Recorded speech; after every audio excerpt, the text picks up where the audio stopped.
C'est parti. Allô, allô, bonjour tout le monde. Bienvenue à ce webinaire sur la thématique les entreprises du Grand Est, intégrer le SEO à sa stratégie digitale. Bienvenue à tous ceux qui arrivent.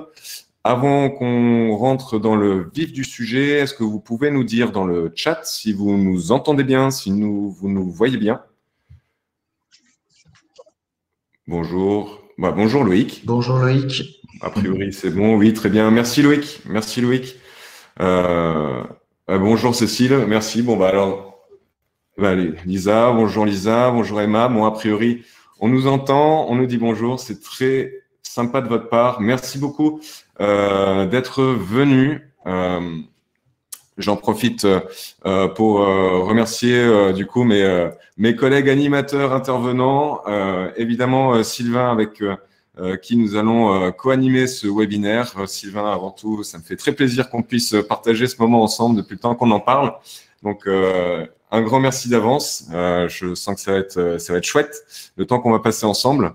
Je remercie également Alexis. D'ailleurs, on peut envoyer un gros big up dans le chat à Alexis qui s'est occupé d'envoyer des invitations à tout le monde, qui s'est occupé de configurer toute cette conférence. Ah bah merci Loïc, on a déjà un premier gros big up. Sans plus tarder, je vous propose simplement les garçons qu'on commence à partager du coup le contenu en sachant, messieurs, dames, au niveau de l'organisation, Alexis s'occupera de répondre à vos questions. Donc, il y a une partie questions sur la plateforme. Toutes les questions auxquelles Alexis pourra répondre, il le fera directement par écrit. On prendra aussi le temps de revenir plus en détail sur certaines autres questions.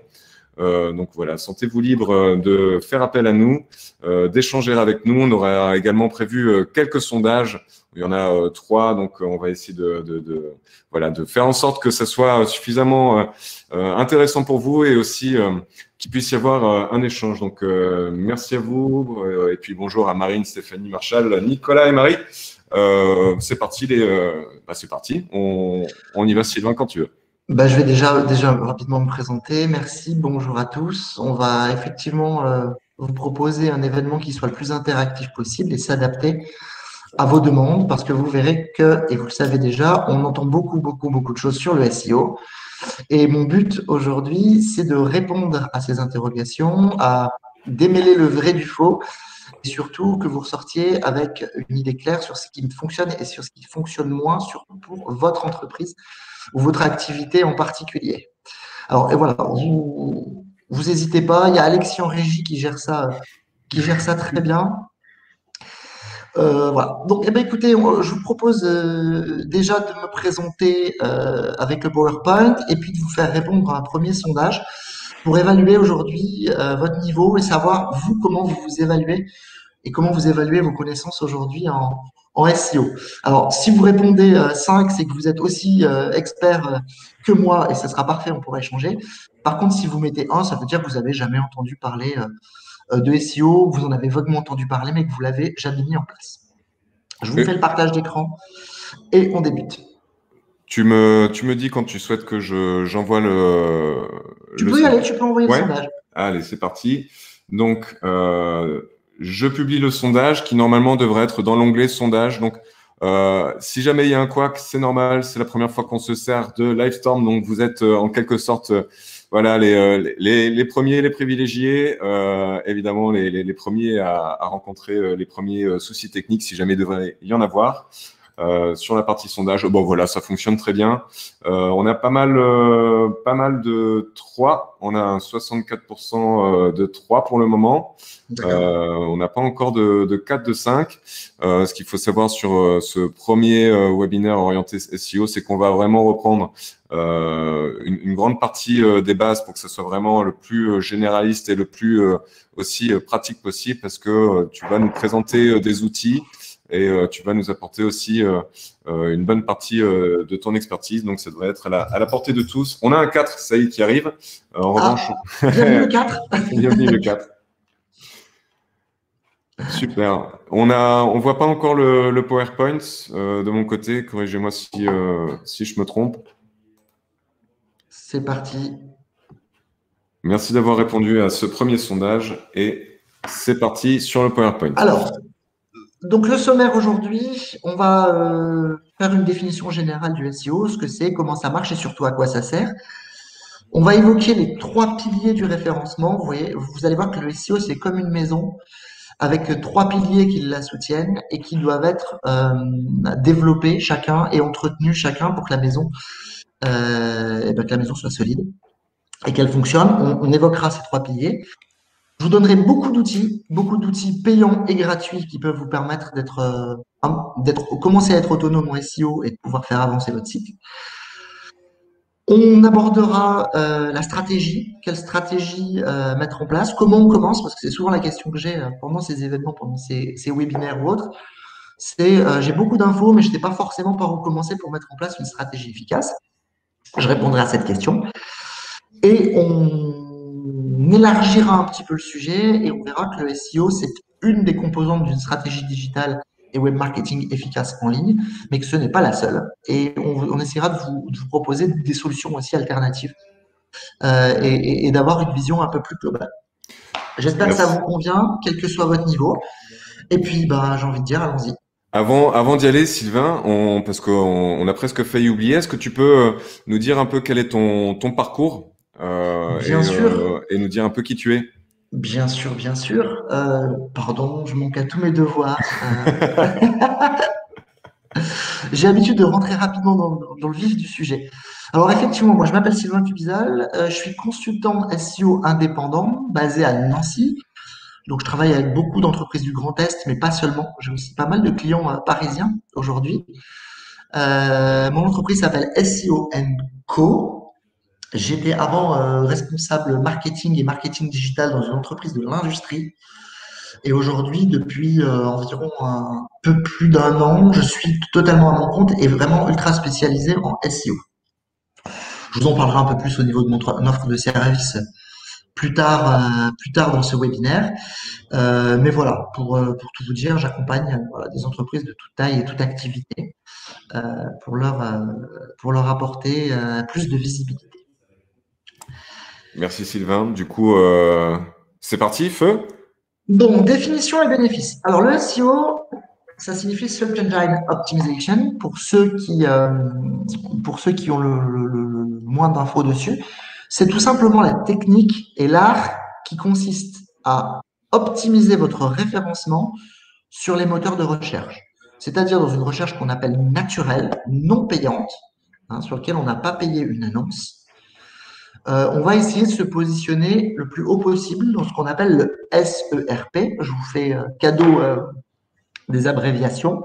Mais en gros, c'est le positionnement naturel dans Google. Je vous ai fait un petit exemple. Donc, vous allez voir un résultat de SERP. J'ai tapé formation web marketing, par exemple, au niveau national. Vous voyez que les premiers résultats qui arrivent dans Google sont des annonces que vous voyez ici. Donc, ça, c'est des annonces des annonces Google Ads, donc sur lesquelles on paye pour avoir un affichage au coup par clic ou au coup par impression. Et ensuite viennent les résultats qui sont des résultats naturels, organiques, donc sur lesquels le client n'a pas payé et sur lesquels Google va décider d'afficher des résultats de recherche en fonction de leur pertinence. Voilà ce que c'est. Donc, qu'est-ce qu'il entend par pertinence? Google, c'est ce qu'on va voir aujourd'hui, mais je vais brièvement vous expliquer comment il fonctionne. On parle de Google, mais on pourrait parler des autres moteurs de recherche comme Bing, Quant, etc., qui ont un fonctionnement assez similaire. Donc, il va explorer le web avec ce qu'on appelle un spider ou un robot araignée qui va suivre les liens existants sur le web. Un lien, c'est quand vous faites de votre site un lien vers un autre site internet. Il va tout simplement suivre ces liens et répertorier, faire une carte globale de l'ensemble d'Internet. Ensuite, une fois qu'il a exploré, crawlé tous les sites et toutes les pages, il va juger, évaluer la pertinence de l'information et par rapport à la pertinence de cette information, choisir de proposer le contenu à ses clients. Ces clients, c'est qui? C'est vous, c'est moi, c'est tous les utilisateurs d'un moteur de recherche. Donc, s'il juge que sur un mot-clé précis ou sur une requête précise, votre site est pertinent, qu'il répond bien à la question, il va le mettre en avant pour ses utilisateurs. Donc, il va lui dire, tu vas avoir une position 1, 2, 3 ou 4, parce que tu réponds plus ou moins bien à la question posée ou à la requête proposée. Ça, il faut comprendre que c'est le business model de Google. C'est comme ça qu'ils se sont construits. C'est leur cœur de métier, c'est leur cœur de service. Offrir des résultats sur Internet qui répondent à une demande ou à une question d'une personne. Et tous leurs services annexes ou tous leurs services qu'ils vont proposer autour de ça, leur business model est construit là-dessus. Donc, eux, qu'est-ce qu'ils ont intérêt de faire? Je suis Monsieur Google, bonjour. J'ai intérêt, quand quelqu'un pose une question ou tape un mot-clé, de lui offrir la réponse qui est la plus pertinente possible à mes yeux, et ben pour qu'il continue à utiliser mon moteur de recherche. Vous voyez un petit peu où je veux en venir? C'est qu'il faut impérativement, quand vous pensez SEO, que vous pensiez qualité de votre réponse et intention de recherche. L'intention est primordiale en web marketing et particulièrement en SEO. Qu'est-ce que la personne qui tape une question ou une requête dans mon moteur de recherche cherche à obtenir? Est-ce qu'il cherche à acheter quelque chose? Est-ce qu'il cherche juste une information? Est-ce qu'il cherche à comparer? Une fois que vous avez compris ça et que vous répondez à cette question, normalement, Google devrait jouer le jeu avec vous et dans le partenariat, vous afficher le plus haut possible. Est-ce que je suis clair pour l'instant? Je ne vois pas les réponses sur le chat, puisque j'ai la présentation devant les yeux, mais j'espère que cette introduction répond à votre déjà à la définition. Ah bah oui, je vais prendre la parole et je vais dire que c'est très clair, évidemment, Sylvain. Loïc nous le dit également, mais effectivement, ce qu'il faut comprendre, au-delà du SEO pur et dur, c'est qu'il faut, et ça c'est même plus global, c'est comprendre le flux du trafic et le prendre en compte à partir de quel est le besoin exprimé et comment est-ce que je vais apporter une réponse. Parce que du coup, si tu parlais justement de comparateur, si quelqu'un veut comparer un prix, eh ben, il faut que la page de destination, d'arrivée, soit une page de comparateur. Si c'est de l'information, il faut qu'il y ait de l'information. Si je suis dans une logique d'achat, il faut que derrière, je puisse acheter et que je retrouve pas de l'information quand je veux acheter. Donc, il faut vraiment créer une logique, créer un flux, bien comprendre ce flux-là. Et c'est ce qui va aussi faire qu'on va pouvoir créer des pipes, des tunnels de conversion au fur et à mesure. J'ai une question très brève avant de continuer. Une question qui peut être très anodine, mais pour avoir travaillé un peu aussi quelque temps dans la communication et avoir fait un peu de SEO, c'est une question qu'on m'avait posée à l'époque et que je te pose aujourd'hui, Sylvain. Je lance mon site internet. Il me faut combien de temps pour arriver en premier résultat de recherche sur Google? Alors, je vais arrêter le partage pour que les gens me voient répondre. C'est quand même beaucoup plus agréable et poli. C'est une très très bonne question, Jean-Christophe. Je vais vous répondre assez précisément, mais d'abord, je vais vous faire une petite métaphore. Le SEO, c'est un marathon. Moi, j'ai eu la chance de faire du sport de haut niveau quand j'étais jeune et de la course à pied notamment. Pour ceux qui ont déjà fait de l'athlé, vous savez qu'il y a différents types de courses. Le SEO, c'est un marathon dans le sens où ça va être l'éloge de la patience et du travail de fond. D'accord? Vous allez poser des bases et des fondations solides pour ensuite avoir une visibilité à long terme et récurrente sur Internet. Donc, si vous vous mettez en tête qu'au bout de 1 ou 2 mois, vous allez avoir des résultats SEO extravagants, vous fourrez le doigt dans l'œil. Une première stratégie de SEO qu'on peut construire quand on part de rien, on l'a construit sur 6 mois. On l'a construit sur 6 mois minimum, voire 1 an. Donc, vous voyez, si vous vous dites le SEO est mon meilleur canal pour pouvoir acquérir des clients le mois prochain ou la semaine prochaine, c'est que vous êtes complètement à côté de la plaque. Dans ce cas, vous irez vers une stratégie à court terme. Une stratégie à court terme, il y en a plein et on les évoquera beaucoup à la fin de ce webinaire et vous allez voir qu'on peut aussi, notamment avec Tomorrow, vous proposer plein de solutions alternatives pour générer du business rapidement. Dans le SEO, on investit sur du long terme. Donc, on se dit, on travaille maintenant pour dans 6 mois, on va travailler dans 6 mois pour dans 1 an. Et à partir du moment où ça va porter ses fruits, eh bien, ça va vous demander beaucoup moins d'efforts. Et vous allez pouvoir vous appuyer dessus. Contrairement au SEA, où vous allez systématiquement être obligé de payer pour avoir cette visibilité. Donc, je vais répondre à ta question en disant 6 mois, 1 an minimum. D'accord? Et pendant ce temps-là, j'aime bien coupler plusieurs techniques web marketing pour pouvoir avoir du résultat à court terme, l'évaluer, et en toile de fond, continuer à travailler votre SEO en permanence. Est-ce que ça répond à ta question? Et j'espère que ça vous répond à la vôtre. Donc, je vais repartager notre présentation.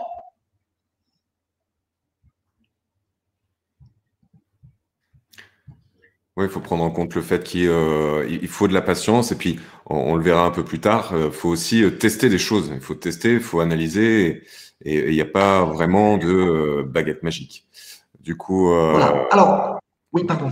non, mais j'allais dire du coup, oui. Donc, position du site sur Internet en fonction de plusieurs critères. La pertinence de votre réponse. OK? Si je cherche comment, une requête toute banale, comment changer l'alternateur sur ma Peugeot 308, j'ai besoin que la réponse qui soit apportée par mon article, par ma vidéo ou par mon contenu réponde clairement à cette question. Donc, par exemple, un tutoriel. Si ce tutoriel répond à la demande, il y a de grandes chances pour que Google vous positionne dans les meilleurs résultats. Popularité, plus un article ou une page brasse de flux et plus les gens restent sur la page, plus le taux de rebond est faible et plus le temps passé sur une page est important, plus Google va se dire la page est de qualité, donc c'est une page de qualité que je peux proposer à mes utilisateurs.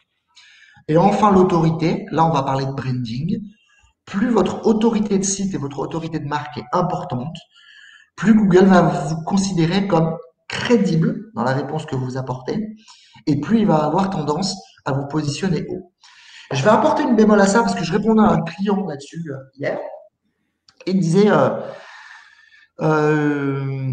si j'augmente énormément l'autorité de mon site, par l'acquisition de liens par exemple, par l'autorité du site, on verra ce que c'est plus tard, je risque de monter rapidement sur toutes mes requêtes. Je lui disais oui, mais comprends que ce n'est pas le critère aujourd'hui le plus pertinent pour Google. Je vais vous donner un exemple très concret. Si l'autorité était vraiment le facteur prépondérant, ça voudrait dire que les multinationales ou les sites qui ont des millions et des millions de backlinks rentrants ou des millions de visites de marque trusteraient toutes les premières positions sur 90% des résultats de recherche.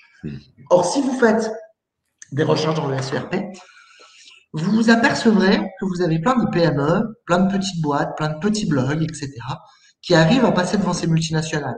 Je parle d'Amazon, je parle de Cdiscount, notamment pour le e-commerce, et que sur des marchés de niche, on arrive à prendre des positions supérieures à eux en ayant beaucoup moins d'autorité de marque et beaucoup moins de backlinks entrants. Google aujourd'hui est assez intelligent pour essayer de diviser la visibilité sur ces différents contenus. Donc, il va essayer de comprendre quelle est la thématique principale de votre site et est-ce que vous êtes pertinent dans cette thématique principale pour pouvoir vous positionner, même si une multinationale a essayé de faire du SEO dessus. Donc, quelque part, tout le monde a sa chance. Et on ne parle pas que d'autorité, heureusement. Le contenu est encore aujourd'hui roi. Et j'espère que ça va durer. Nous aussi. Alors, j'enchaîne, JC, parce qu'on n'a pas beaucoup de temps et j'ai prévenu un contenu qui est super riche. Très bien, parfait. Pourquoi faire du SEO? Je vais répondre à cette question encore avec une image. Imaginez que vous avez monté un commerce en centre-ville. Vous vendez, je mets n'importe quoi, des jouets pour enfants. Je prends cet exemple qui me vient à la tête. Et vous avez acheté une boutique, vous louez les meubles, vous montez votre business, vous avez fait une super étale. Votre magasin est sublime, vous avez des fournisseurs de qualité, des prix compétitifs. Et vous positionnez votre magasin dans une petite rue de centre-ville où il n'y a pas de passage, qui n'est pas piétonne, qui n'est pas commerçante, et où les gens vont pas s'attarder. Votre magasin va être beau, vous avez la meilleure vitrine du monde, mais personne rentre dans votre magasin juste parce que la rue n'est pas propice et la localisation de votre magasin n'est pas propice. Sur Internet, c'est exactement la même chose. Vous pouvez avoir fait un site sublime avec une UI géniale, une expérience utilisateur amazing, comme disent les Américains, mais personne ne le connaît, personne ne va dessus et personne n'y passe. Eh bien, vous avez investi 5, 10, 20, 30, 40, 50 000 euros pour faire un site magnifique sans que vous obteniez de résultats parce que les gens n'y vont pas. Donc, le SEO, c'est offrir une grande rue piétonne ou offrir la place Stanislas ou offrir la place Kléber ou une autre sur Metz. Désolé, je suis pas expert en plan géo, mais vous lui offrez à cette boutique magnifique l'emplacement qu'il faut sur Internet pour que les gens passent devant et s'y arrêtent. Et s'il y a du monde qui vient, si la boutique est belle et que vos techniques de vente sont bonnes, les gens vont acheter et votre business va décoller. Donc, vous investissez sur la rue et l'emplacement de votre site sur le web. C'est aujourd'hui primordial, surtout si vous faites de la vente en ligne, mais pas que. Voilà. Donc, c'est un travail long qui est chronophage ou qui peut être cher si vous sous-traitez, mais qui est durable et qui est aujourd'hui indispensable en ligne. C'était pas la vision qu'on avait il y a quelques années. C'était de se dire, je fais un beau site et je communique auprès de ce site, auprès de mes clients, et ils vont voir que je suis crédible. On achetait quelque part une crédibilité. Il fallait être sur Internet pour dire, ah, vous voyez, je suis aussi sur Internet et j'ai un joli site.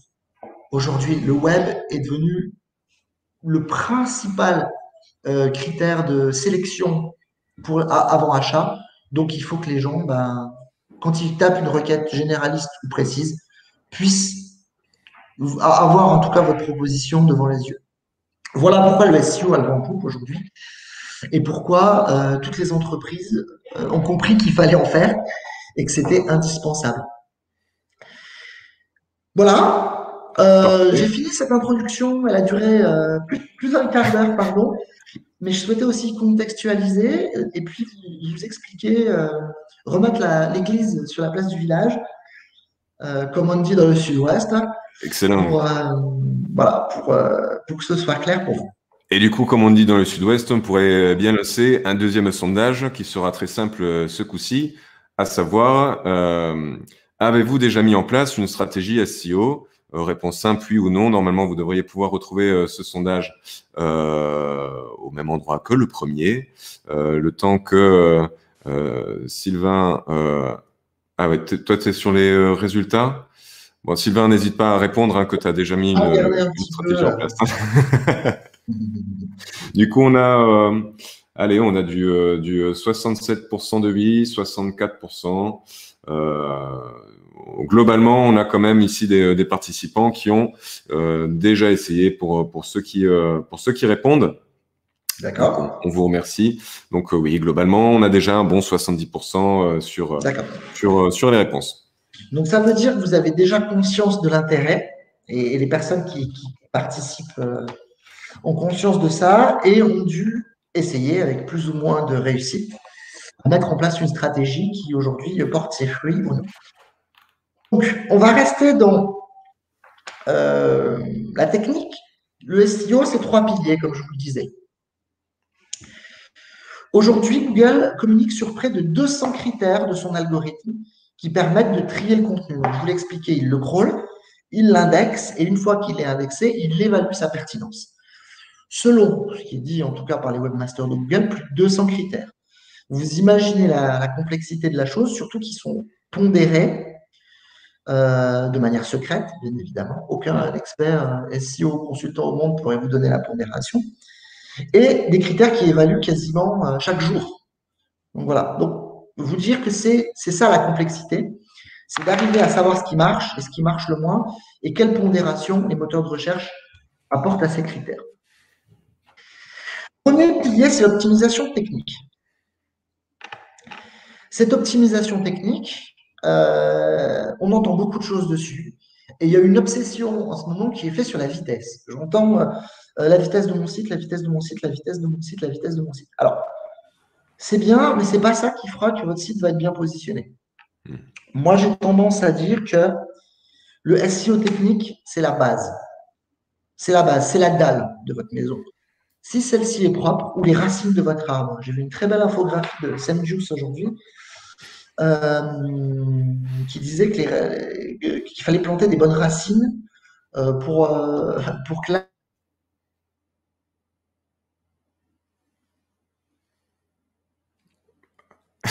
Je crois qu'on a perdu Sylvain. Oh, le pauvre. En plus, on l'a vraiment perdu. Sylvain, t'es là? Oui, je suis là. Ouais, ça a bugué. On t'a vu friser, la bouche grande ouverte, en Ah, parlant de racines. frisé, je sais pas comment vous avez fait. Vous êtes arrêté où, JC? Les racines, et t'as lu un article récemment. Ouais, bon, bah écoutez, c'est ça. Donc, en gros, c'est les bases techniques qui vont être solides pour faire en sorte que vous ayez un site qui soit le plus propre possible lors de l'indexation et qui envoie les meilleurs signaux de qualité à Google et aux utilisateurs. Donc, il prend en compte la vitesse, le responsive design, aujourd'hui, c'est un no-go, la sécurité, est-ce que votre site il est sécurisé, mais aussi, j'insiste énormément dessus, l'UX et l'UI de votre site. Il faut que vous offriez aux utilisateurs la meilleure expérience possible pour qu'ils restent sur votre site et leur donner envie de le consulter. Le maillage interne, ça c'est extrêmement important, mais je vous en parlerai un peu plus en détail. Et la propreté au niveau de l'indexation.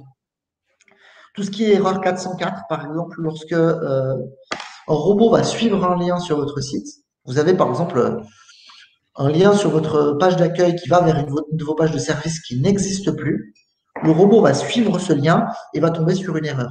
Pour lui, c'est un signal de mauvaise qualité de votre site internet. Donc, comme une maison, ça s'entretient, la toiture s'entretient, la charpente s'entretient, la façade s'entretient, etc., etc. Et bien, votre site internet, c'est la même chose. Plus il est propre, plus vous envoyez un signal de qualité à Google et aux autres moteurs de recherche, et plus il va juger que il est pertinent pour pouvoir le proposer à ses utilisateurs. Je vais vous donner un exemple très concret. J'ai un client que je suis depuis plus d'1 an dans l'immobilier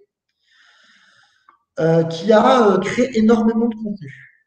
Donc, il a créé plus de 800 pages de guides et de blogs en l'espace d'environ 2 ans. Vous imaginez, ça fait 400 pages par an, avec des contenus de plus de 1000 à 1200 mots minimum à chaque fois. Vous imaginez le travail qu'il y a derrière. Le trafic est monté, monté, monté, monté, monté, jusqu'à un certain point. On va dire, si je me rappelle bien, on était autour de 3, 4, 450 visites par jour, ce qui est pas mal dans son domaine d'activité. Puis, il a décidé de refaire son site pour qu'il soit plus pertinent en entier. Organiquement, il a dû supprimer pas mal de pages, pas mal de contenu. Le site est redescendu à environ 200, 250 visites jour. Et en réoptimisant le contenu, on a réussi à le faire remonter jusqu'à 600, 650 visites par jour. Donc on était content, on a fait une grosse optimisation de contenu, on a revu les articles, on a tout refait.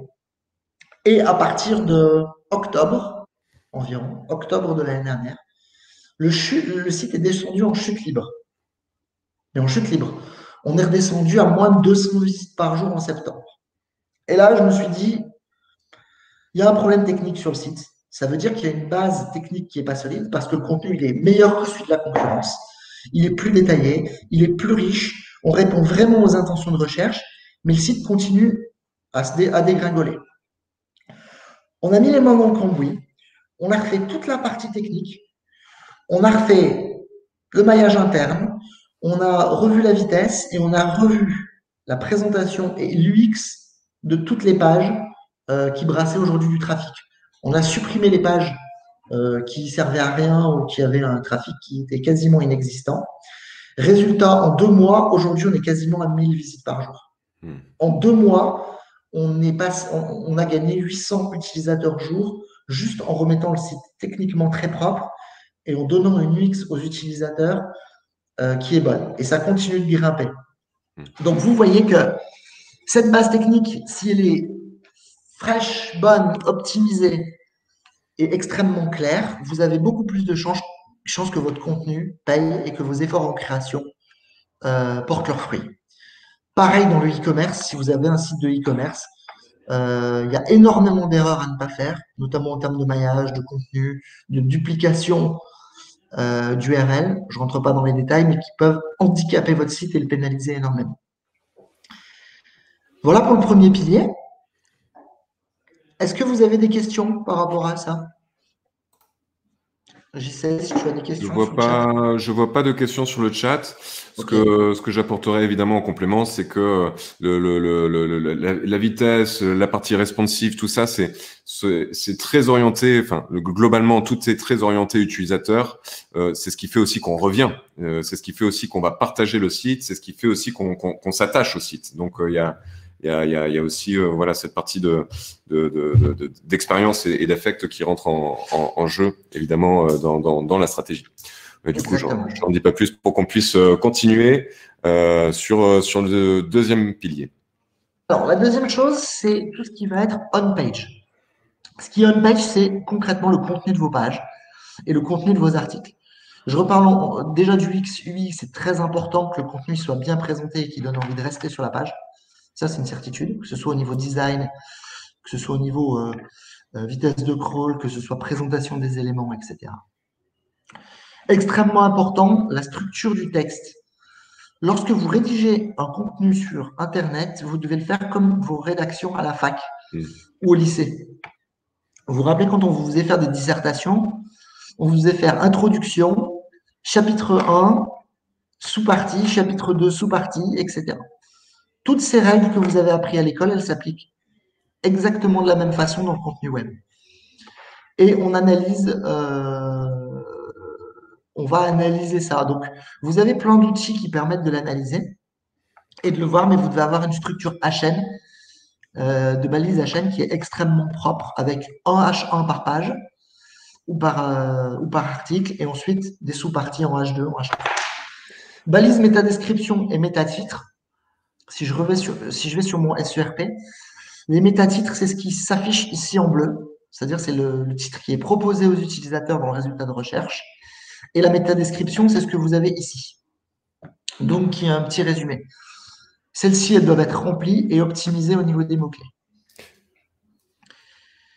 Optimisation sémantique. Alors ça, c'est la plus grosse erreur que je vois aujourd'hui chez mes clients et prospects. Et si aujourd'hui votre SEO ne fonctionne pas, que vous n'avez pas de trafic, il y a de grandes chances que ce soit à cause de ça. C'est que vous avez créé du contenu qui est intéressant pour les utilisateurs, à votre avis, mais qui n'est pas orienté. C'est-à-dire que vous avez une page où il y a 4 ou 5, 6 mots-clés différents qui vont être présentés. Donc 5, 6 services, par exemple, et qui n'est pas orienté sur un mot-clé ou deux mots-clés en particulier. Et du coup, vous allez perdre le moteur de recherche. Il va crawler votre page, il va l'indexer, mais il ne va pas trop savoir quel contenu proposer à ses utilisateurs. Parce que votre article, il va être trop varié. Il va être riche, mais il ne va pas aller en profondeur sur la réponse d'un sujet. Et du coup, il va l'indexer, mais il va l'indexer 3, 4e page. Et il va faire ça avec tous vos articles de blog. Par exemple, si vous avez une section dynamique. Et vous allez vous retrouver avec un nombre de mots-clés positionnés démentiel, mais aucune top position dans les moteurs de recherche. Or, entre nous, ça ne sert à rien. Parce que je vais vous poser une question, tiens, vous pouvez répondre sur le chat pour être un peu interactif. À votre avis, une première position de recherche naturelle, ici, combien de pourcentage de flux elle capte par rapport à une deuxième position? Sur tout le volume des clics qui sont générés sur les recherches naturelles, combien la position embrasse? Je vous laisse. Alors, on a un 70%. Ah, j'aurais peut-être dit 30%. Ah, je sais pas. On a un 70%. Alors, je vais regarder un petit peu les réponses. Pour le moment, on a Cécile. Merci Cécile d'avoir participé. On a un 70 pour Cécile. Qu'est-ce qu'on gagne? Un panier garni avec un jambon de Brayade. Ah, c'est parfait ça. Excellent. Alors du coup, là, ça se mouille un peu plus. Du coup, on a du 45%, 85, 80. Aucune idée. Bon, c'est très bien aussi. Bah, je reste sur mon 30%. Ouais. Ah ben, Claire est d'accord. On est sur du 30% tous les deux. On est deux à dire 30%. Donc, on a forcément raison si on est deux. Alors, on est sur environ 45-50%. Ah. Eh ben, c'est Lisa. OK. 45-50% sur des requêtes qui ne sont pas associées à une marque. Vous savez ce que c'est qu'une requête associée à une marque? Alors, c'est si par exemple, moi je vais dans Google et que je tape SEO Co, je tape le nom de ma marque. Ah, d'accord, donc ça suit. Donc, Mhm. si je tape SEO Co, j'arrive effectivement sur mon site. Donc, le taux de clic qui va être généré ici est forcément beaucoup plus important puisque l'intention de la recherche, c'est déjà de trouver mon entreprise. Mhm. Par contre, je ne fais pas de partage d'écran, donc ça ne sert à rien. Ce que je vous montre. Mais on aura compris, c'est quand on a Donc voilà, si je tape identifié le nom de ma l'entreprise. marque et que je tombe dessus, eh ben, si je tape Leroy Merlin, je cherche à trouver Leroy Merlin. Donc, Évidemment. je vais aller sur le résultat de recherche et je vais cliquer dessus. Donc là, on est plutôt sur du 70-80% sur ces résultats-là. Donc, ça veut dire que si j'ai 50% du trafic organique ou 45% qui est brassé sur la première position, vous vous rendez compte si vous êtes en 2e ou 3e page Mhm. que vous captez. Donc moi, sur un site, avoir 35 ou 40 troisième page, ça n'a strictement aucun intérêt pour moi. Ce que je veux, c'est avoir 5, 6, 7, 8, 9, top 1, top 2 ou top 3. Pour être sûr OK? d'avoir un minimum de trafic. Tout à Exactement. C'est fait. comme ça que vous arriverez à générer du trafic. Si c'est top 3 ou top 2, il est sur des mots-clés d'une qui ont du trafic, c'est-à-dire qui génèrent des demandes et qui en plus est intéressant pour votre business. Si vous vendez des aspirateurs et que sur aspirateur pas cher, vous êtes en première position de Google, c'est intéressant parce que aspirateur pas cher, beaucoup de gens vont le taper. Mhm. 2, ça correspond complètement à ce que vous vendez. Donc, vous allez avoir un retour sur investissement qui est important. Quand vous choisissez un mot-clé, les 3 choses qui sont importantes, c'est le volume de recherche, la pertinence par rapport à votre contenu, d'accord? Et la difficulté de positionnement de ce mot-clé. Si vous essayez, si un client vient me voir en me disant, je cherche à être premier sur le mot-clé Amazon, je vais lui dire déjà, c'est plus du CBD qu'il faut aller fumer, mais de la bœuf enrichie. Hein. Et je vais lui dire, bah, peut-être que dans 25 ans, en investissant 1 ou 2 milliards d'euros, peut-être que c'est possible. Voilà. Surtout si le Il faut client est aussi que Amazon. ce soit réaliste, si vous voulez. Je vais Merci, faire une Simon. petite aparté sur Ouais. ça, sur les mots-clés. Si vous voulez bien, je vais vous partager mon écran et vous allez me donner, un des participants, un mot-clé qui est intéressant pour vous et on va aller faire une recherche de mots-clés. On va regarder un petit peu comment ça s'analyse. Donc, je vais faire mon partage d'écran. On a une réponse de Lisa qui est la première et qui dit incubateur. Alors, Incubateur. pardon, je vais vous partager mon écran. Voilà, vous me dites quand vous voyez. Ça doit charger. Ok. Tu as entendu Est-ce que vous le. voyez? Oh, ouais, ça arrive. Alors, Ok. ça rame un peu, je suis désolé. Ok. Est-ce que vous voyez mon écran déjà? Ici, je le vois. Donc, ça Alors, devrait on être voit. bon. Ouais. On a Donc, la on va prendre confirmation un de tout. outil qui est gratuit. Voilà, j'ai mon Internet qui rame. Voilà. Donc là, je suis sur SEMrush, SEMrush, vous l'appelez comme vous voulez, qui est l'outil web marketing aujourd'hui de référence. Alors, je ne sais pas s'il y en a qui l'utilisent. Vous pouvez le mettre dans le chat, les outils que vous utilisez en général. Mais SEMrush est aujourd'hui l'outil le plus complet, on va dire, du marché. Alors, il ne sera pas le plus performant pour tout, mais en tout cas, pour le SEO, c'est le plus complet, avec un outil qui s'appelle Ahref. Et Donc, on a, Moz aussi. C'est les 3 outils de référence. Donc là, je suis sur une recherche de mots-clés. et on Je a suis sur Lisa. l'outil SEMrush. Donc, tu m'as dit incubateur. Incubateur, ouais. Je tape incubateur et je fais une analyse, vous voyez, en France. Je suis désolé pour la vitesse du Wi-Fi qui rame un peu. Voilà. Donc, vous voyez apparaître mon écran. Incubateur, c'est un mot-clé généraliste. D'accord? Il est extrêmement généraliste. On peut avoir beaucoup d'intentions de recherche par rapport à un incubateur. Par exemple, qu'est-ce qu'un incubateur? Ça, c'est une recherche purement informationnelle où on va chercher à avoir la définition du mot. Par contre, je peux essayer incubateur à Nancy, ou incubateur à Metz, ou incubateur à Strasbourg. Là, on cherche, l'intention de recherche, elle est de trouver un incubateur qui va pouvoir vous accompagner dans la création de votre entreprise dans une ville précise. D'accord? C'est ce qu'on appelle une recherche transactionnelle et en plus locale, puisqu'elle est associée à une géographie. Donc, qu'est-ce qu'on voit sur le mot-clé incubateur? il génère 8100 clics par mois en France. Donc, clic, c'est quoi? C'est lorsque une personne a affiché quelque chose dans le moteur de recherche et qu'elle a cliqué dessus. Donc, 8100, c'est assez énorme. Donc, 8 000 en France, donc sur 13 000 sur les recherches francophones, dont 880 en Algérie, 880 au Canada francophone, etc. D'accord? Et on voit un indice de difficulté qui nous est proposé par SEMrush qui est rouge et qui est de 84%. Donc, si vous voyez la définition, entre 80 et 100%, on est sur du very hard. Ça veut dire que si vous voulez aujourd'hui vous positionner sur ce mot-clé, il va vous falloir batailler et investir énormément. D'accord? Ça veut dire que les entreprises qui sont dans le top 10 sont généralement des grosses entreprises ou des gens qui ont optimisé leur SEO à 100%. OK? Donc là, on voit par exemple que le premier, c'est Wikipédia.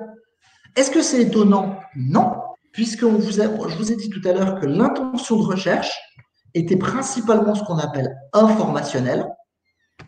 OK? Et que du coup, ce qu'on cherche, c'est une information générale. Il ne vous placera jamais avant Wikipédia.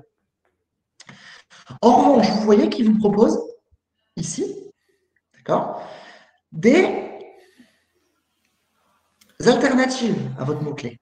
Il va chercher incubation et vous voyez que incubation Covid, incubation coronavirus, etc., ce n'est pas du tout ce que vous allez rechercher. Donc, l'intention de recherche, elle va plutôt se trouver là, incubateur entreprise. Voilà. Il rame un peu, je suis désolé. Et en même temps, c'est là-dessus qu'on va chercher à se positionner, dans le sens où je suis incubateur entreprise, incubateur startup, je vais focus là-dessus, quitte à le répéter plusieurs fois sur ma page. Exactement. Donc là, vous voyez qu'il est à 210, vous voyez que le volume, il n'a strictement rien à voir. Par contre, la recherche là est une recherche transactionnelle, donc il y a beaucoup plus d'intérêt pour vous. Mais par contre, encore un taux de difficulté qui est juste énorme. D'accord? On voit que les premiers, BPI France, encore Wikipédia, chefdentreprise.com, etc. Donc c'est une requête qui va être très difficile à obtenir. Maintenant, on va affiner. Et là, vous avez incubateur d'entreprise Nancy. Et là, il y a trop peu de recherches effectuées pour avoir des statistiques. Exactement. Il y a tellement peu de recherches effectuées qu'il ne va même pas vous proposer un taux d'évaluation. Donc, ça veut dire que vous allez vraiment être sur de la niche et que lui, il est incapable de trouver un volume par rapport à ça. OK? Donc, il faut arriver à trouver des mots-clés comme ça. Et quand vous faites une recherche, donc ça peut être sur un outil ou sur, par exemple, Ubersuggest, donc on va taper incubateur entreprise en France.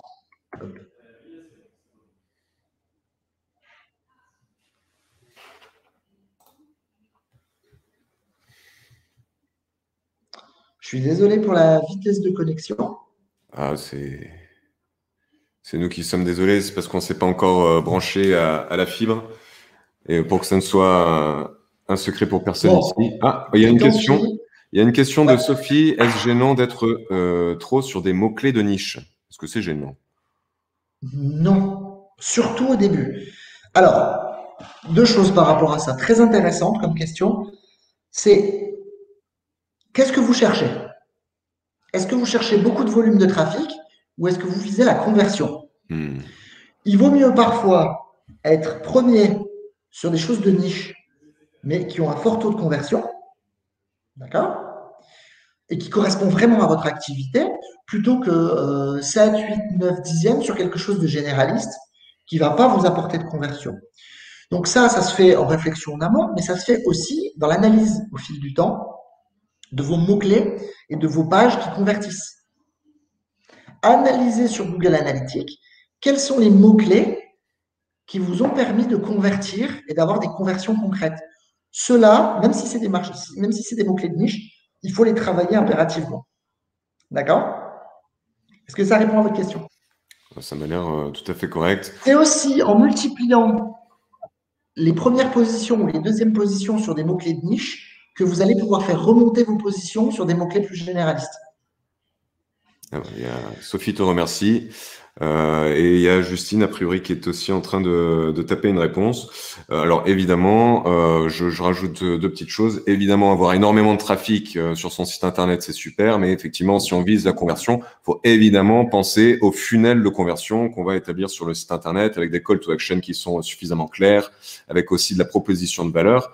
Et vu qu'on le verra peut-être, mais je veux pas être trop long dans ce que je dis parce qu'on n'a pas le temps infini, mais ce qu'on voit souvent, en tout cas c'est une petite analyse ou une petite remarque que je peux faire, dans les sites internet, ce qu'on voit souvent sur les pages, c'est mon titre principal, et après, on va avoir les avantages, nos solutions, nos services. Et vu que tu parlais tout à l'heure des balises HN, ce qui revient assez souvent, c'est que justement les balises H2 qui sont en dessous des H1 les plus importantes sur la page, ces balises H2 sont souvent celles utilisées pour nos services, nos compétences, notre savoir-faire, notre expertise, etc.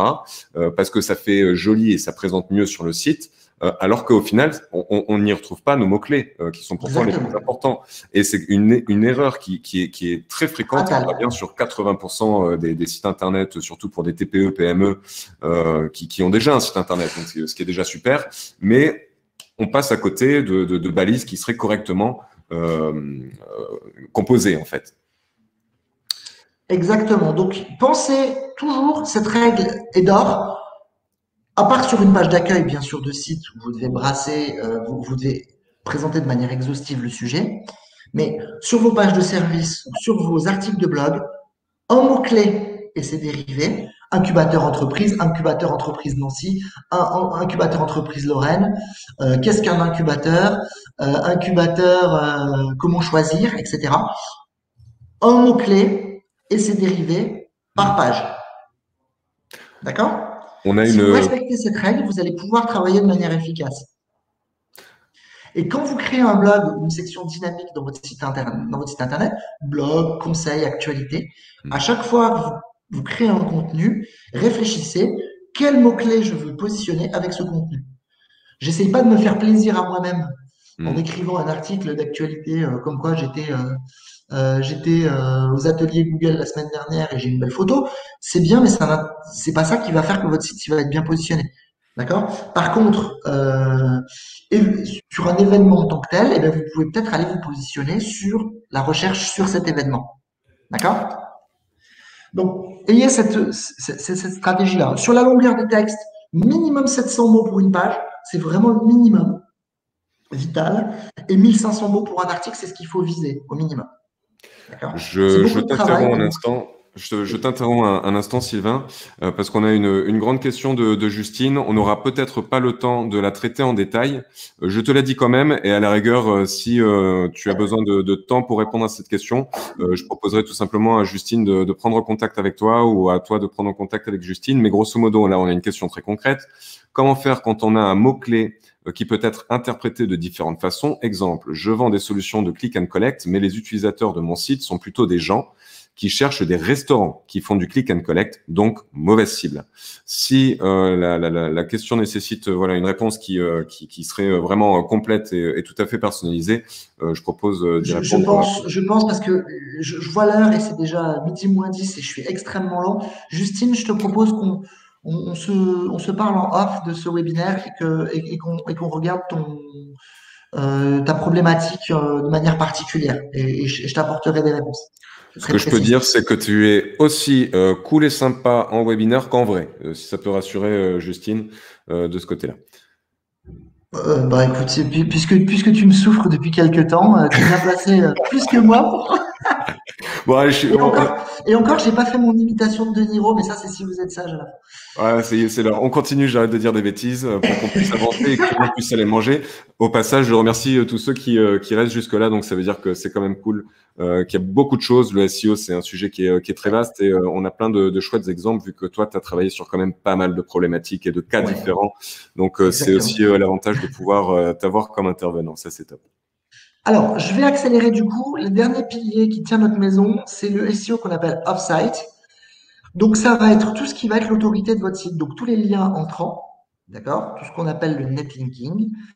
Comment on en crée? Je vous ai mis quelques exemples. Donc, des partenariats, du guest blogging, explorer les sites avec des liens brisés ou une stratégie Scribewrapper. Je vous en parlerai plus tard parce que ça va être trop long. Faire du content marketing ou du link baiting pour produire du contenu qui va être partagé et qui va être utilisé pour créer un autre contenu. C'est un moyen efficace de créer des liens.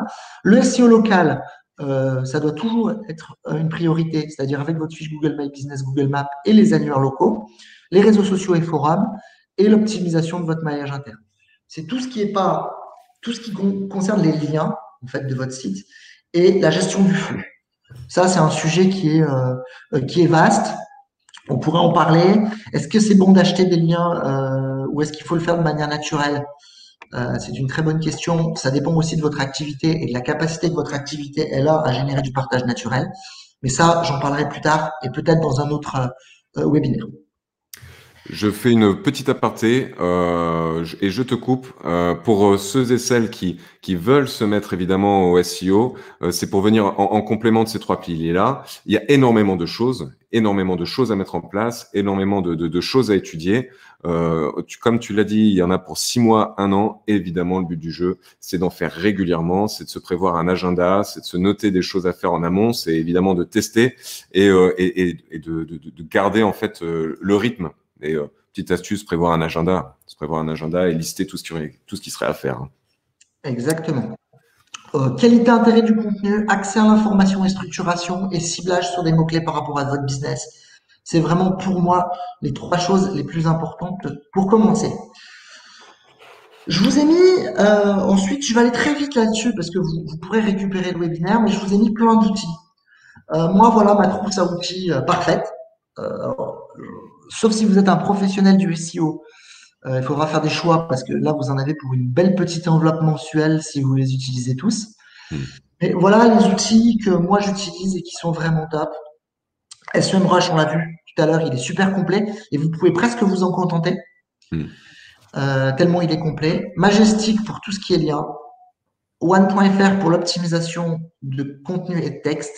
Ahref qui est le pendant de SEMrush et qui est un outil complet. Et sur toute la partie technique, vraiment, Screaming Frog Spider est vraiment l'outil technique de référence pour pouvoir optimiser et crawler votre site. Utilisez aussi tous les outils Google. Si vous voulez apprendre à les utiliser, que ce soit Analytics ou la Search Console, je peux vous aider, mais la Search Console est vraiment l'outil de référence et tous ces outils sont gratuits. Donc, utilisez-les. Et en plus, c'est des sources qui viennent directement de Google, qui sont les plus fiables que vous pouvez trouver sur le marché. Je vous ai mis aussi des outils de recherche de mots-clés gratuits, partiellement, HubSpot, SpyFu et WordStream, qui peuvent vous aider. Pour tout ce qui est technique, je vous ai aussi mis quelques références. Et les outils d'analyse de contenu, Outiref, qui est l'outil de Olivier Andrieux, qui est une des références françaises du SEO et qui était très pratique pour checker les balises et les contenus des pages. One.fr pour voir quelle est l'optimisation textuelle de votre page. Et SiteLiner est intéressant sur tout ce qui va être duplicate content. Voir si votre contenu est unique et de qualité. Les plugins, SEO Minion, il est super sympa. Majestic pour analyser le plugin de Majestic sur Chrome pour analyser les autorités de site. Et SEO Quake, c'est ce que vous avez ici sur mon résultat de recherche. On voit directement les datas. Énormément, voilà, ça rame vraiment, je suis désolé. Énormément d'informations, que ce soit directement sur les volumes de recherche ici, ou que ce soit, enfin, ça n'arrive pas à s'afficher, mais en fait, qui va vous donner en une vision plein d'informations sur le trafic. C'est ce qu'on a vu tout à l'heure quand tu avais fait une recherche avec la petite loupe et le petit crayon. Donc, je vais vite sur cette partie outils parce que vous pourrez récupérer le contenu auprès de JC Alexis et du coup, vous pourrez tester vous-même vos outils. Bien évidemment, je suis là pour vous former et vous accompagner à leur utilisation. Une dernière question avant de passer à la fin de cette partie sur les outils. Lisa qui nous demande si le plugin Yoast SEO est vraiment efficace. Donc ça, c'est un plugin WordPress. pour ceux qui enfin, il me semble que c'est un plugin WordPress qui permet de gérer le SEO de son site, de faire de l'analyse de page, de cleaner ses liens. Alors, il faut savoir que cette extension-là existe en version freemium et en version payante, du coup. Donc, évidemment, plus ou moins efficace en fonction de si on paye ou si on paye pas. Oui, mais la version payante est déjà excellente. La version gratuite est déjà excellente. Oui. Et pour répondre à ta question, c'était qui, pardon, C'était Lisa. Lisa, pour répondre à ta question, oui. Étant spécialiste de WordPress en SEO, je recommande Yoast. Il est très très bon et il fonctionne très bien. Oui, je recommande aussi. Nous, on s'en sert également. Et en plus, c'est une extension qui existe depuis quelque temps, donc qui est mise à jour régulièrement. Il y a une communauté derrière. Donc, Lisa a dit d'accord, merci. Petit smiley qui sourit avec les joues roses. Donc, c'est une bonne réponse. Et qui en plus est aujourd'hui co-développé avec Google. Mm. Donc, ça vous donne déjà un ordre d'idée de la pertinence de l'outil. Si vous savez bien l'utiliser, voilà. Après, ça reste un outil. Je veux dire, c'est pas parce que vous avez forcément une pastille verte que vous allez bien ranker. Mais en tout cas, ça vous donne des informations qui sont déjà primordiales sur les bases. Et juste pour finir, Sylvia qui nous demande si ça vaut le coup d'avoir la version payante. Je suis pas allé jusqu'à la version payante, mais il me semble que doit y avoir. Le plus, c'est qu'il doit y avoir des intégrations et peut-être de l'analyse sur plus de temps. Donc, c'est vraiment pas une obligation selon moi. Honnêtement, on peut largement faire sans la version payante aujourd'hui sur Yoast. En toute franchise. Tout à fait, merci. Il vaut mieux investir sur un outil de recherche de mots-clés à côté plutôt que payer un plugin, à mon avis. Un petit abonnement Minus sur SEMrush pour 2 ou 3 mois pour lancer son SEO me paraît beaucoup plus pertinent. Oui, ou j'aurais dit un petit abonnement Phantom Buster pour automatiser plein d'actions sur les réseaux sociaux. Ça marche aussi très très bien. Ça, on verra ça un peu plus tard. Je fais vite pour terminer parce que je suis un peu à la bourre. On fera peut-être un webinaire un peu plus long et un peu plus sous forme formation. Ouais, carrément. Je vais vous partager et je vais rapidement évoquer. Là, on va donc passer à la mise en place de la stratégie SEO. Donc, dans les grandes lignes, comment est-ce qu'on va mettre en place une stratégie en sachant Je vais vous faire ça en 3 points. Parfait. Je vais vous expliquer comment moi, je fonctionne avec mes clients. En fait, j'ai un package de départ qui comprend un audit avec 3 points. Les 3 piliers qu'on a vus tout à l'heure. Donc, vous pouvez le faire vous-même ou faire appel à moi ou à un expert pour déterminer et mettre en place votre stratégie de départ. Parce que, comme dans tout, si votre stratégie n'est pas claire et qu'elle n'est pas optimisée dès le départ, vous avez de grandes chances de vous planter. Donc, si mon ordinateur veut bien changer de page, voilà. Premièrement, c'est de faire un audit technique. Donc, vous faites un audit technique global de votre site. Comme je vous l'ai dit tout à l'heure, savoir s'il est propre, s'il n'y a pas d'erreur 404, si vous n'avez pas de double redirection, si l'UX de votre page est clair, et si Google accepte bien d'indexer vos pages. Parce qu'avant de les trier et de les prioriser sur ses résultats de recherche, il faut déjà qu'il les trouve et qu'il les indexe. Donc, cet audit technique au départ, il est nécessaire pour savoir si vous êtes sur la bonne voie et que vous commencez, vous n'allez pas investir sur quelque chose qui va ensuite vous demander de revenir dessus et qui va être beaucoup plus coûteux et beaucoup plus chronophage. Donc, on regarde, on analyse, on passe au crible votre site et on dit voilà tout ce qu'il faut faire pour le mettre au propre. Ça, c'est la première chose. Ensuite, une fois que vous savez que votre site est propre, il faut établir quelles sont vos cibles. Donc, qui sont vos clients potentiels? Ça, vous avez déjà dû le faire en marketing, mais on y reviendra avec JC. Et trouver des mots-clés qui sont en rapport avec ces cibles. Quelle va être ma stratégie éditoriale pour pouvoir répondre aux besoins et attirer du trafic qualifié sur mon site? Ensuite, et c'est peut-être la partie la plus négligée, alors pour moi c'est la plus pertinente, la partie benchmark, la partie étude de vos concurrents.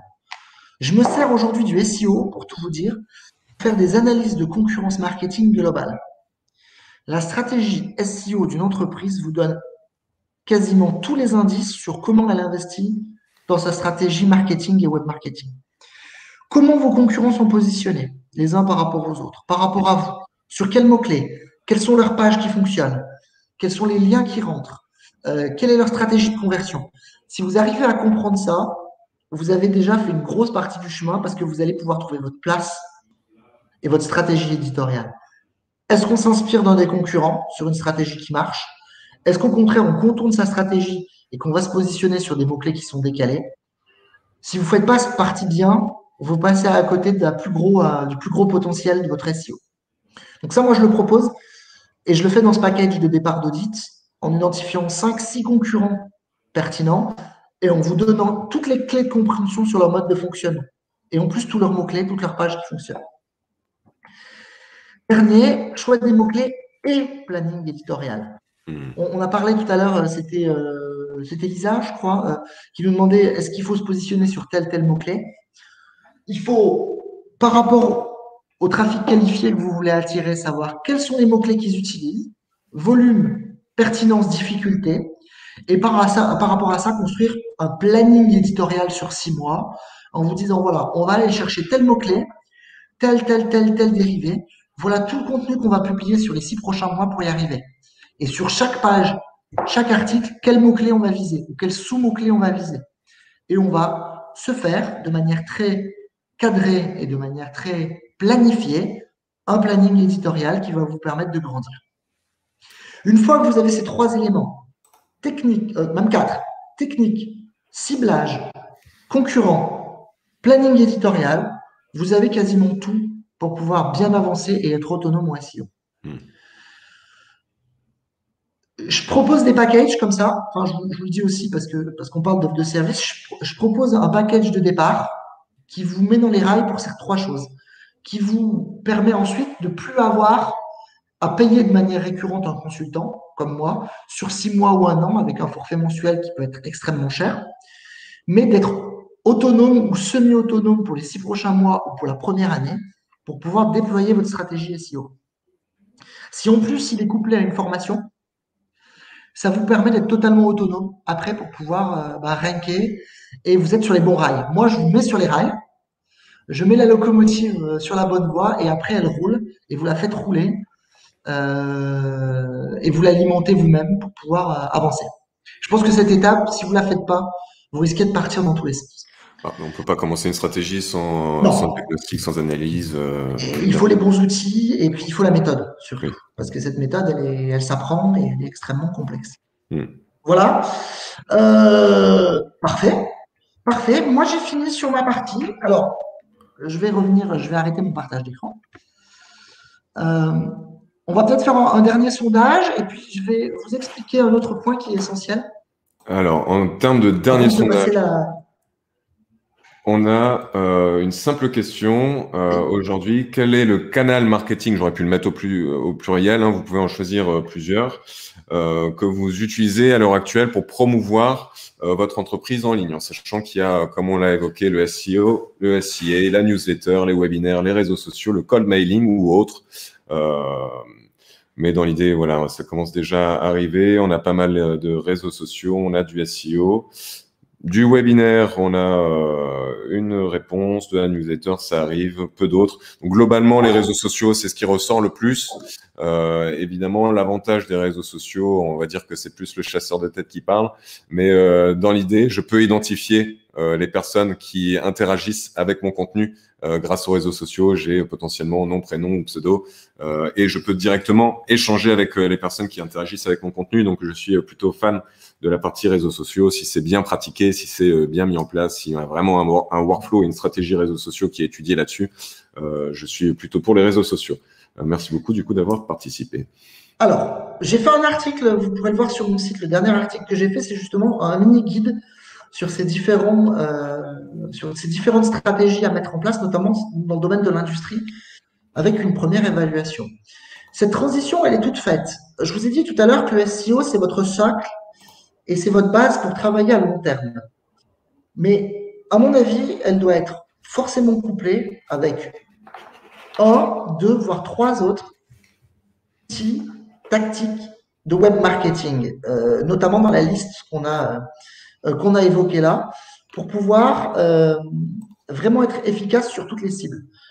Des stratégies à court terme comme le SEA ou le cold emailing, de la stratégie de fond comme les réseaux sociaux ou voilà, des webinaires comme on fait aujourd'hui pour pouvoir attirer très qualifiée et détailler votre offre, etc.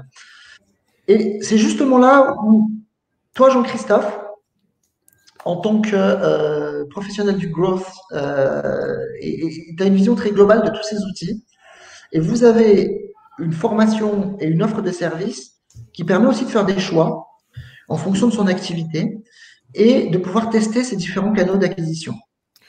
C'est ça. Non. Et moi, l'ayant fait, cette formation, ça m'a beaucoup aidé sur d'autres points que le SEO. J'ai vraiment mon domaine d'expertise, mais que je ne couplais pas avec d'autres stratégies. Et je trouve que votre formation m'a beaucoup aidé là-dessus. Par exemple, sur tout ce qui est cold emailing et sur tout ce qui est réseaux sociaux.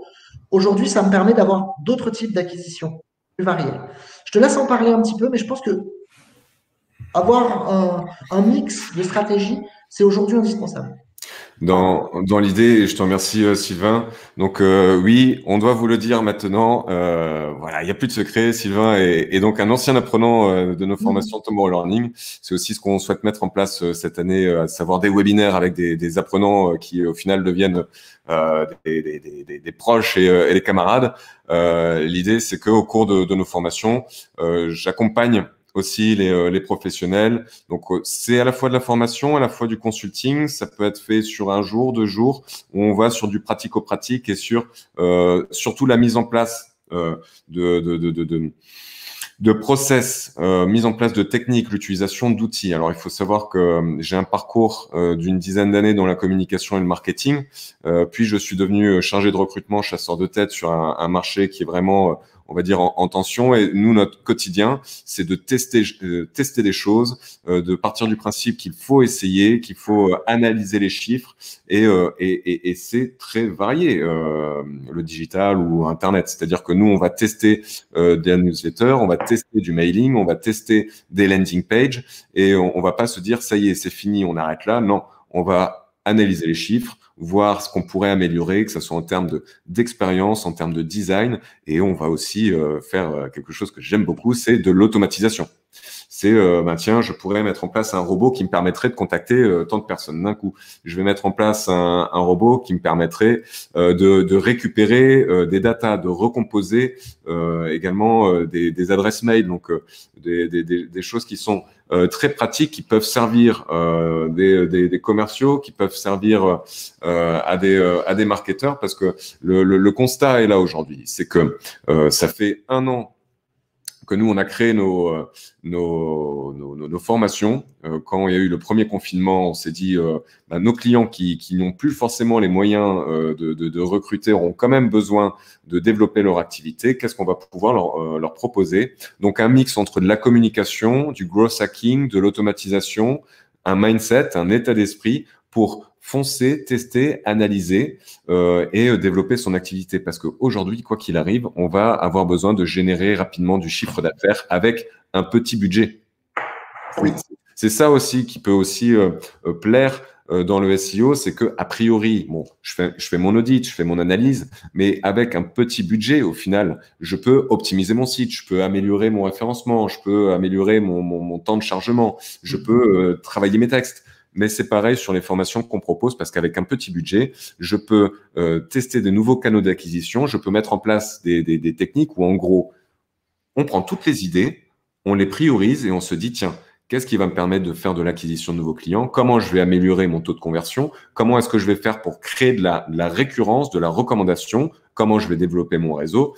Et c'est très vaste. Et nous, on intervient là-dessus sur des journées où je donne des conseils, je montre les outils, je configure des outils aussi avec nos apprenants. Et globalement, c'est à la fin d'une de ces formations qu'on s'est dit, tiens, qu'on pourrait faire un webinaire pour en parler, toi et moi. Ce qui est super intéressant aussi, et là je fais un retour d'expérience en tant qu'apprenant dans votre formation, mon retour d'expérience, c'est que c'est des canaux d'acquisition digitaux que vous avez utilisés pour développer votre business et votre structure. Tout à fait, oui. Et donc qui ont fait leurs preuves. Vous avez mis en place beaucoup de choses en growth hacking, et c'est ce qui a permis de développer votre structure en très peu de temps. Donc, c'est pas des choses qui sont uniquement théoriques, mais c'est des choses qui sont vraiment pratico-pratiques et que vous avez testé sur le terrain. Je vais donner ça m'a plu. Exactement. Je te remercie beaucoup. Je vais donner un exemple. Je sais qu'il est midi, mais c'est un exemple quand vous allez créer un site internet, il y a un an, on a dit on va lancer nos formations en une semaine. Montre en main, on a créé un site internet. Avant de communiquer dessus comme des brutes, on s'est dit on va quand même tester le site internet. Donc nous, ce qu'on a mis en place, c'est qu'on a fait une extraction de toutes les personnes qui avaient interagi avec nos publications sur LinkedIn. Donc, voilà, on met en place un outil qu'on configure. En 2-3 clics, on récupère une base de données de 500 personnes. Et ensuite, on a segmenté cette base de données-là de personnes qui avaient liké nos publications. 3 segments, les personnes qu'on connaît, qu'on tutoie, les personnes qu'on connaît, qu'on vous voit, les personnes qu'on ne connaît pas, qu'on vous voit. Et on leur a envoyé un mail automatiquement qui disait, bon, ben voilà, on espère que vous allez bien. On ne veut pas vous vendre de la formation. Simplement, vu que vous avez déjà interagi avec nous, on aimerait avoir votre retour sur un nouveau site qu'on va lancer. Donc, on a mis en place, en gros, une boucle de retour, une feedback loop totalement automatisée qui nous a permis de collecter énormément d'informations sur est-ce que le contenu de nos formations a été bien compris, est-ce que l'UX était convenable, le temps de chargement, le message. Donc, on a compilé tous ces retours, quali, quanti. Ça nous a pas demandé énormément de travail à collecter ou à contacter toutes ces personnes-là. Évidemment, après, le travail, c'était de mettre à jour le site Internet. Mais plutôt que de foncer tête baissée, on a eu les premiers retours. Ça nous a coûté 0 € et la semaine d'après, on a modifié notre site Internet et on savait qu'il était adapté aux personnes que l'on souhaitait contacter. Donc, pour un budget moindre, on était sûr de ce qu'on allait proposer et des tests comme ça, on en réalise à peu près toutes les semaines. Donc voilà à peu près pour la petite histoire de ce qu'on peut mettre en place en termes de mentalité, de se dire je fonce pas, mais je vais demander directement aux personnes quelles sont leurs attentes. Et je teste. Et je fais beaucoup de tests pour aller sur ce qui marche. Évidemment. Parce que c'est un peu le problème aujourd'hui du web marketing, c'est qu'on ne sait pas forcément trop par où commencer et que on a besoin, activité par activité, de faire des tests extrêmement concrets. Oui. Je teste une tactique, si elle marche, je la reproduis. C'est vraiment ça la mentalité growth. J'ai testé de faire du cold emailing, on a fait une campagne, ça m'a apporté tant de clients, je reproduis cette solution pour pouvoir avoir des résultats rapidement. Mon SEO fonctionne, ça m'attire des clients, je continue à investir. Ça ne fonctionne pas, c'est peut-être qu'un autre canal va fonctionner. Et en trouvant vos canaux par rapport à votre activité et à votre cœur de métier, vous allez être efficace. Si vous partez dans tous les sens et que vous ne testez pas et que vous foncez tête baissée dans tous les canaux en même temps, d'une, vous n'aurez pas le temps, vous n'aurez pas l'argent et vous ne serez pas orienté résultat. Donc, c'est là, je pense que ce soit vous, chez Tomorrow Learning, ou moi, c'est ma démarche et c'est mon ADN, c'est vraiment de vous orienter sur ce qui fonctionne et de ne pas vous faire investir dans des choses qui ne correspondent pas à votre business. Exactement. Voilà. Surtout si vous avez un budget qui est limité, le temps et le budget, on sait que c'est les clés de réussite d'un projet, donc il faut aller sur ce qui marche.